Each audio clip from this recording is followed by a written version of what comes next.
നമ്മൾ വീട്ടുകാർക്ക് വേണ്ടി തന്റെ ശമ്പളത്തിന്റെ ഭൂരിഭാഗം അവൻ ചെലവഴിക്കുന്നുണ്ടാകും. പക്ഷേ വീട്ടുകാർക്ക് വേണ്ടി എന്തെങ്കിലും വാങ്ങിക്കൊടുക്കുമ്പോ, അവർക്ക് ഭക്ഷണം കൊടുക്കുമ്പോ, അല്ലെങ്കിൽ വസ്ത്രം വാങ്ങിക്കൊടുക്കുമ്പോ, എന്ത് ചെലവാക്കുമ്പോഴും ഇതൊരു നന്മ ചെയ്യുന്നതാണ് എന്ന ബോധം പല ആളുകൾക്കും ഉണ്ടാകാറില്ല. എന്നാൽ വലൗ ജാഅഹു മിസ്കീനുൻ, ഒരു സാധു വന്നു അദ്ദേഹത്തിന്റെ അടുത്തേക്ക്, വഅഅതാഹു റിയാലൻ വാഹിദൻ, ഒരു റിയാൽ ആ മനുഷ്യന് കൊടുത്താൽ, യശ്ഉറു ബിഅന്നഹു മുതഖർരിബുൻ ഇലല്ലാഹി ബിഹാദിഹി സദഖ, അപ്പൊ അവന്റെ മനസ്സിൽ അവൻ നിയ്യത്ത് വെക്കും, ഒരു റിയാൽ കൊടുക്കണമെങ്കിൽ പോലും അവന് ഒരു തോന്നലുണ്ടാകും, ഞാനിതൊരു നന്മയാണ് ചെയ്യുന്നത്. എന്നാൽ വീട്ടുകാർക്ക് വേണ്ടി ആയിരങ്ങൾ ചെലവാക്കുന്നുണ്ടാകും, പക്ഷേ അവന്റെ മനസ്സിലൊരു ചിന്തയുമില്ല.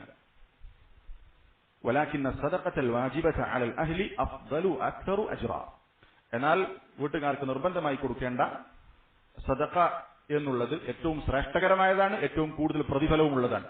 അപ്പൊ നമ്മൾ വീട്ടിലേക്ക് മീൻ വാങ്ങുമ്പോൾ ഡെയിലി ഇങ്ങനെയുള്ള സാധനങ്ങൾ നമ്മൾ വാങ്ങുന്നുണ്ടാവും, പക്ഷെ നമുക്കൊരു നന്മ ചെയ്യുകയാണ് എന്നൊരു ഫീലിംഗ് വരുന്നില്ല. എന്തുകൊണ്ട്? ശ്രദ്ധയില്ലാത്തതുകൊണ്ടാണ്. എന്നാൽ നമ്മൾ ഈ ഒരു ചിന്തയോടുകൂടി, ഇഹ്തിസാബോടുകൂടി, പ്രതിഫലം ആഗ്രഹിച്ചുകൊണ്ട് നമ്മളിത് ചെയ്തു കഴിഞ്ഞാൽ ദിവസവും നമ്മൾ ധാരാളം സദഖ കൊടുക്കുന്ന ആളുകളായിരിക്കും രക്ഷിതാക്കൾ. നമ്മളെ വീട്ടുകാരോട് പറഞ്ഞു കൊടുക്കേണ്ട ഹദീസാണ്, ബാപ്പാരോടൊക്കെ പ്രത്യേകിച്ച് പറഞ്ഞു കൊടുക്കേണ്ട ഹദീസാണ്.